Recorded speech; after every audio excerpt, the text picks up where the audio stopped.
Makeup! What's my motivation? Action.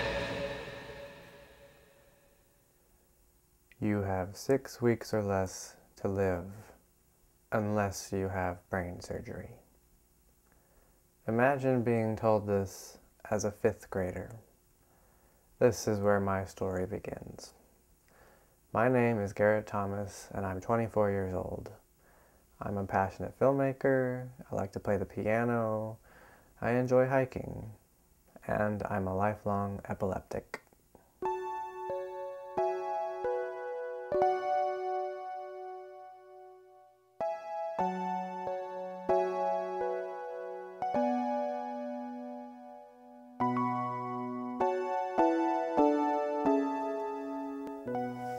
Back in 1996, on the night of my grandfather's funeral, in fact, was when my very first seizure occurred. It was a grand mal, and I was taken to Huntington Memorial Hospital in LA, unconscious for the night.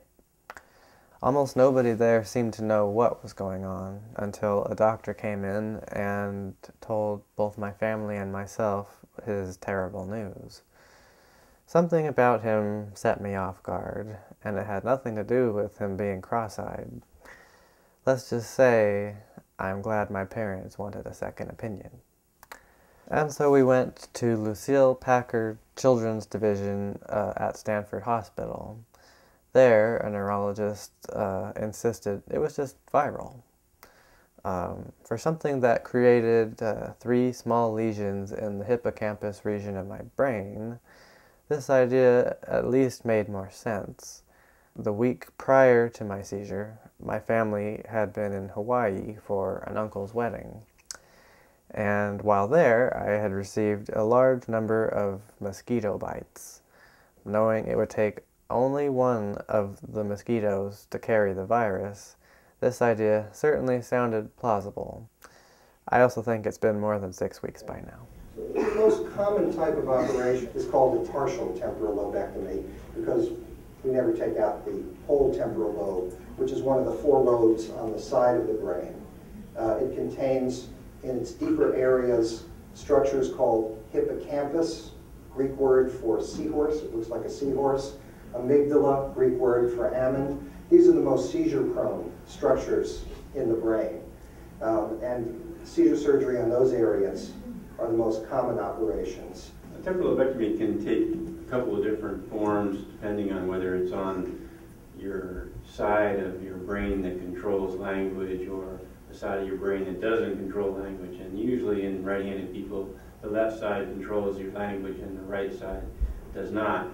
So it's in the way that I practice this, I would most often do a left-sided operation with a small portion of the operation. We have the patient awake and map those areas of the brain that would control language. In a right-sided operation, we would do it all asleep. The operation in general takes about 4.5 to 6.5 hours. When we do the surgery, we're taking out the area of the brain that's triggering the seizures, and particularly when it's a temporal lobectomy, we're taking out the segments of the temporal lobe that have thought to be able to amplify electrical signals and generate a seizure. It's thought that when we do the surgery, I'm sure we do create scar, but fortunately the areas in which we create scar typically do not start seizures in themselves. Today's society thrives in its use of immediate transportation. We need to be here, we need to be there, we need it now, now, now. It's practically expected that we drive and own a car. Earning the privilege to drive is even considered a rite of passage. That's why it sure stank when my license was taken away. I was able to get a license at all because I was unaware my seizures were continuing up to that point. Though my first seizure was a grand mal, I had been having what I thought were merely migraines throughout middle and high school at an increasing rate. They started occurring every 6 months or so, but by my senior year it was more like every 2 weeks. I returned to Stanford Hospital for an explanation, and I was informed that they were not merely migraines, but actually seizures with migraines, and that my driving privileges would have to be taken away in result. If the treating with medications keeps you from having a seizure, it may enable you to drive. Normally you can't drive for at least a minimum of 3 months after a seizure that would involve anything producing a hazard at the wheel, and sometimes the state will say 6 or 12 months. But let's just take it as given then that most people with ongoing recurrent seizures will probably benefit from treatment, but not everybody who has seizures needs to be treated.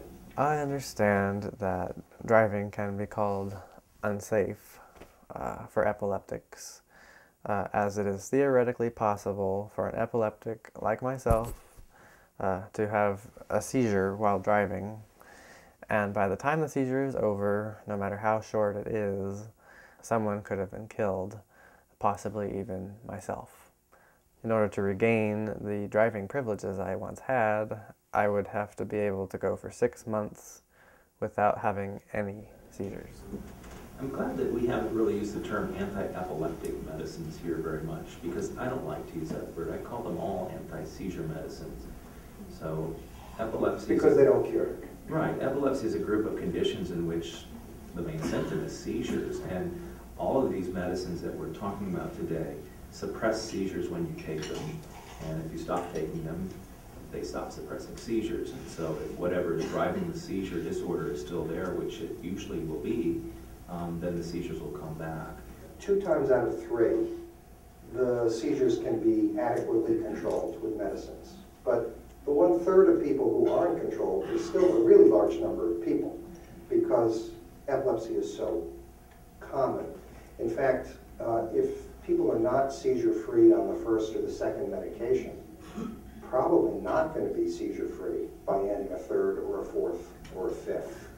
After switching over to the adult section of Stanford Hospital and getting a new neurologist, I began using an anti-seizure medicine known as carbatrol, which I continue to use to this day.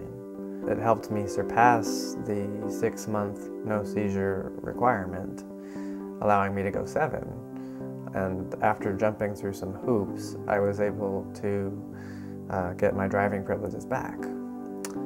However, I was set back by having my first grand mal seizure since 5th grade during college, and my license was yanked away once again. So what carbatrol is an extended release formulation of carbamazepine, and carbamazepine is the generic name of the drug that's in the product Tegretol.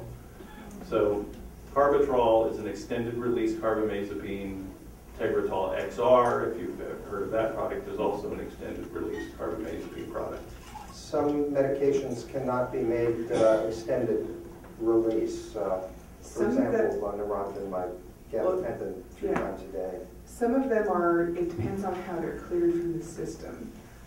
And many of the drugs are cleared through liver metabolism, and some are cleared through the kidneys, or primarily through the kidneys. So how easy is it to switch from one medicine to another?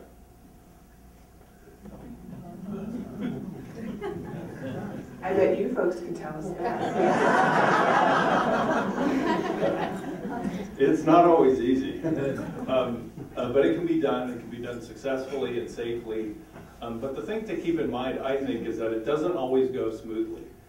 In many cases it does, and in many cases, as you know, it doesn't go very smoothly. But I always encourage patients to, I tell them, okay, you're here now, we're sitting in the examination room, I'm going to come up with a plan, and I'm going to write out what I think is going to happen.